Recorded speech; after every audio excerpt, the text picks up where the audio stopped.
Bonjour à toutes et à tous, vous écoutez Cinécast. Salut Thibaut. Salut Guillaume. Cinécast, c'est le podcast qui, chaque semaine, vous recommande des films à voir au cinéma, en streaming ou VOD. Aujourd'hui, un très très gros morceau. C'est un film très attendu cet été, Thibaut. Je pense que c'est même le film d'animation le plus attendu de l'été. Qu'est-ce qui sort d'autre en animation? Ah, il y a Les Mignons quand même qui sort aussi cet été. Oui, j'avoue que Les Mignons, c'est quand même une belle compète. Mais là, c'est Disney Pixar, l'alliance. Mais ici, c'est le film pour les trentenaires. Oui, trentenaire et plus c'est affinité. Non, et moins, mais c'est aussi quand même pas mal pour nous, quoi. C'est la nostalgie. Tout à fait. Le titre va vous dire quelque chose. C'est Buzz l'éclair ou Lightyear en français, en anglais, pardon. Ah non, ça ne me dit rien. D'où est-ce qu'il sort ce Buzz l'éclair? Eh ben, vous connaissez tous sans doute Buzz de la saga Toy Story. Ici, c'est une origin story sur Buzz l'éclair, 100% concentré, mais pas que. Oui, je te vois déjà venir. Pas tout à fait. Mes explications arrivent incessamment sous peu, ne t'inquiète pas. Mais c'est très important, c'est un film vraiment d'animation, mais avec un gros côté science-fiction.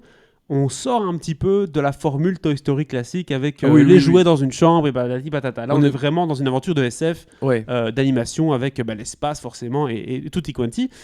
De quoi ça parle Buzz l'éclair, ça parle de la véritable histoire. Oui. Alors, oui. Avant que tu dises le synopsis, je vais dire exactement ce que c'est. Ce n'est pas tout à fait une origin story. En fait, avant même que le début du film commence, il y a un petit encart qui te dit voilà, Buzz l'éclair était un des jouets d'Andy, Toy Story, machin. Et en fait, ce jouet est tiré du film préféré d'Andy.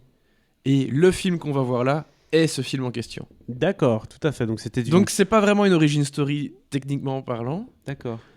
Bien que, un petit peu, mais voilà, c'est juste qu'en fait, ce film-là, c'est le film préféré d'Andy, qui est donc le petit garçon la raison de Toy pour Story. laquelle il a le jouet chez lui, qui est un merchandising du film, n'est-ce pas Disney? Alors là, c'est l'inception du merchandising. Exactement. C'est magnifique. Et ouais, ils sont dingues chez Disney. De quoi ça parle du coup Buzz l'éclair? Ça parle de la véritable histoire du légendaire Ranger de l'espace, qui depuis a inspiré le jouet que nous connaissons tous. Voilà, c'est ça que tu voulais dire. Exactement. Et après s'être échoué avec sa commandante et son équipage sur une planète hostile située à 4,2 millions d'années-lumière de la Terre, Buzz l'éclair tente de ramener tout le monde sain et sauf.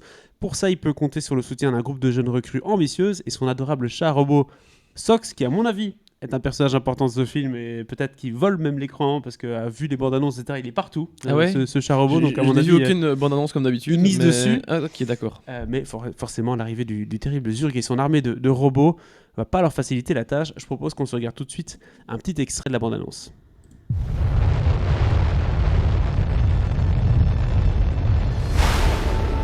Buzz Lightyear mission log, stardate 3901. After a full year of being marooned, our first hyperspeed test flight is a go. Who are you talking to? No one. You were narrating again. I was not.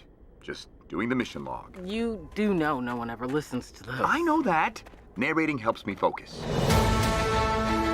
Ready, Captain Lightyear? Ready as I'll ever be, Commander Hawthorne. This is exciting. A new adventure. I'm gonna grant you 4 minutes to be off planet, but then you come right back to us.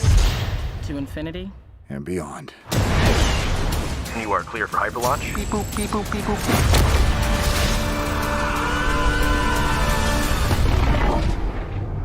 Buzz, that was utterly terrifying, and I regret having joined you.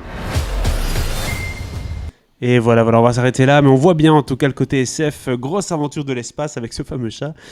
Alors, Thibaut, en général, t'aimes bien le film d'animation, t'es assez friand, surtout quand c'est bien fait, et on sait que Disney Pixar, c'est quand même la belle formule qui fonctionne.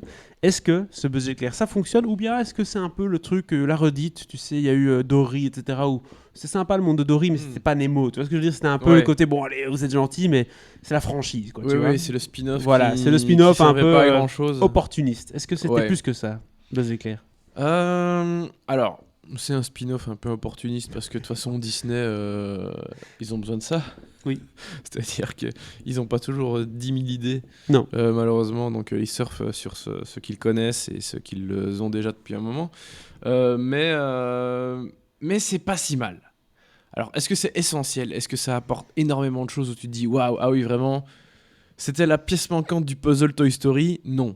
Mais comme tu l'as dit, on n'est plus vraiment dans l'univers Toy Story. Voilà, c'est ça. Mais en même temps, quand tu prends un personnage iconique comme ça, d'une licence comme Toy Story, tu peux pas ne pas faire comme si ça n'existait pas. Tu vois, c'est pas juste un stand-alone. Hop, je vais voir le film Buzz l'éclair. Si, bien sûr, tu peux, et ne pas tenir compte du tout de Toy Story, mais voilà, ils surfent dessus à crever quand même. Donc voilà. Mais c'est pas si mal parce que on a des personnages attachants déjà. Bon, Buzz l'éclair, on connaît le bonhomme, on connaît ses qualités, ses défauts. En tout cas, en tant héros. que jouet, qui n'est pas vraiment un jouet. Oh là là, ça c'est encore. Inception. Waouh, donc Disneyception. Donc, est-ce que le jouet est en fait le vrai Buzz? Ça va loin là. Ça va beaucoup trop loin. C'est la fin d'année, ça se sent. Oui, c'est la fin. Oui, quelque part, c'est la fin d'année. En tout cas, c'est bientôt la fin de la saison de Cinécast. Et c'est pas plus mal parce qu'une pause sera nécessaire, je pense. Je ne sais même plus où est-ce que j'allais avec tout ça, mais... T'allais dire que ça sort pas des sentiers battus, mais que la formule quand même apporte un petit intérêt. Oui, parce que voilà, on a des personnages qui sont intéressants, qui sont charismatiques, dont Buzz l'éclair qu'on connaît, voilà, c'est ça que je disais. On connaît ses qualités, ses défauts, on connaît ses traits de caractère en tant que jouet bien sûr, mais ici, évidemment, on voit un peu d'où ça vient, parce que forcément, si le jouet est calqué sur le personnage de ce film, évidemment, ça vient de quelque part. Donc voilà, on a un peu les raisons de tout ce qui fait qu'on connaît Buzz l'éclair comme on le connaît. Et puis, y a ce fameux sidekick, Sox, le chat robot absolument génialissime que tout le monde va adorer, que tout le monde a adoré d'ailleurs pendant la Projo Press, mais je pense que le public va l'adorer aussi parce qu'il est absolument génial et il est la cause de grands fous rires. Et puis, en fait, il y a cet acolyte, en tout cas ce personnage qui a aidé, qui a suivi, qui était la coéquipière de Buzz pendant des années, Alisha, cette commandante très intéressante et dont la progéniture est assez intéressante aussi. Alors, je vais pas rentrer dans les grands détails du film non plus, mais il y a quand même une petite chose qu'il faut savoir, c'est-à-dire qu'une fois qu'ils sont coincés sur cette planète, ils vont essayer de trouver le moyen d'en sortir, à savoir atteindre à nouveau la vitesse de la lumière. Et pour ça, ils doivent construire des navettes, machin, et essayer et faire des vols de test. Un vol test, pour Buzz, ça lui prend 4 minutes 30, mais vu que la temporalité est différente quand tu es à très haute vitesse, etc., en fait, 4 minutes de vol, c'est 4 ans sur la Terre. Et donc, en fait, à force de faire des vols d'essai, il va voir ses amis vieillir de plus en plus. Je vois le truc Disney Pixar arriver à des kilomètres. Et donc, à un moment, il va arriver où les enfants, les petits-enfants de son ancienne coéquipière sont ados ou jeunes adultes. Voilà. Et c'est à partir de ce moment-là où le film prend vraiment une autre dimension. Et ces personnages-là sont vraiment bien. D'ailleurs, j'ai été assez surpris de voir que pour la première fois à ma connaissance, en tout cas de façon aussi frontale dans un film d'animation, Disney parle d'un couple lesbien qui adopte un enfant. Alors que d'habitude, tu sais, les petits clins d'œil LGBT plus Q c'est friendly. C'est très léger. Hein, si tu clignes des yeux dans Star Wars, t'as peut-être loupé le truc. C'est ça. Et là, ici, alors ça dure pas des plombes, hein, mais voilà, on te montre un moment la scène de ménage avec sa compagne et puis le bébé en main, etc.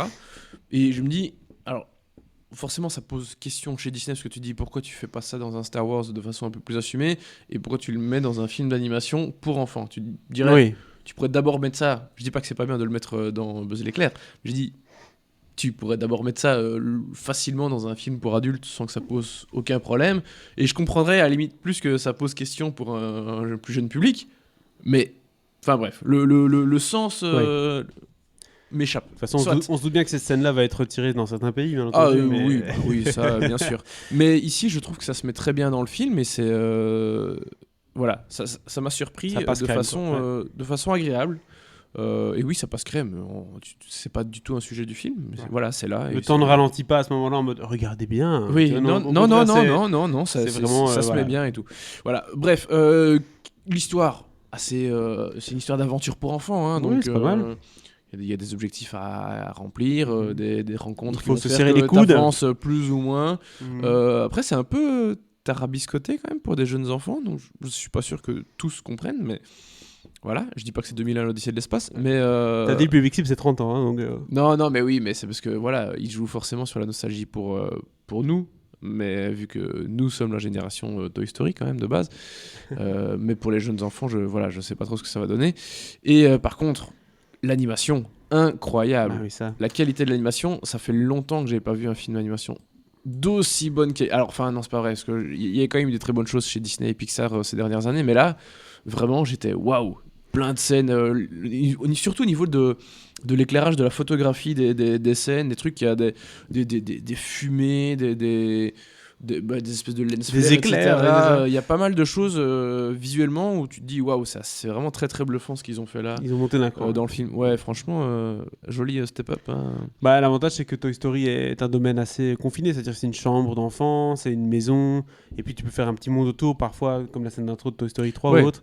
Mais là, par contre, tu as totalement une liberté de faire des planètes, de faire des esthétiques très différentes. Ah oui, bah ici, dès qu'il va dans des hautes vitesses, etc., franchement, ils se font plaisir visuellement parlant. Bien sûr. Quoi. Bah oui.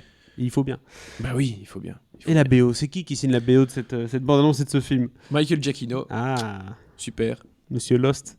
Eh oui. C'est pour ça qu'il y a les lens flares dans le film. Il y a peut-être. Et puis, bah, il est quand JJ même est passé pas loin. Il est un peu habitué aux blockbusters et Oui. films de super-héros, etc. Donc, non, mais ça va très bien. C'était très chouette. Ça va Voilà. très bien. Écoute, j'ai cru comprendre que c'était de très bonne facture, ce Buzz d'éclair. C'est de bonne facture. Voilà, c'est de bonne facture, ça pas marche bien. C'est pas de. Alors, si, techniquement parlant, c'est de très bonne facture. Oui. Après, le film, assez banal. C'est pas Toy Story 3. Quoi. Non, Ils sont c'est pas là en c'est disant pas Toy Story oh, 3. putain, oui, voilà, Non, vous non, avez- ok, non. non. Ça marche Très, pas. très, très impressionnant techniquement. Mhm. Après, l'histoire en elle-même, ça suit, c'est sympathique. D'accord. Mais c'est pas mémorable as fuck non plus, quoi.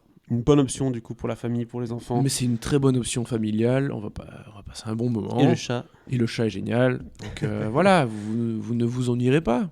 Quelle est la note du coup de ce film, Thibaut? Bah, bon 2 étoiles, hein, parce qu'il faut pas exagérer non plus. Un bon 2 étoiles pour ce Buzz l'éclair Lightyear en anglais. Ça sort ce 15 juin au cinéma en Belgique. Est-ce que c'est la même date en France? Je ne sais plus. Je pense que c'est la même date en France. Mercredi pour tout le monde, il n'y a pas de jaloux. N'hésitez pas à partager votre avis sur ce film dans les commentaires et si ce n'est pas déjà fait, à vous abonner au podcast sur la plateforme de votre choix. À très bientôt pour de nouvelles recommandations.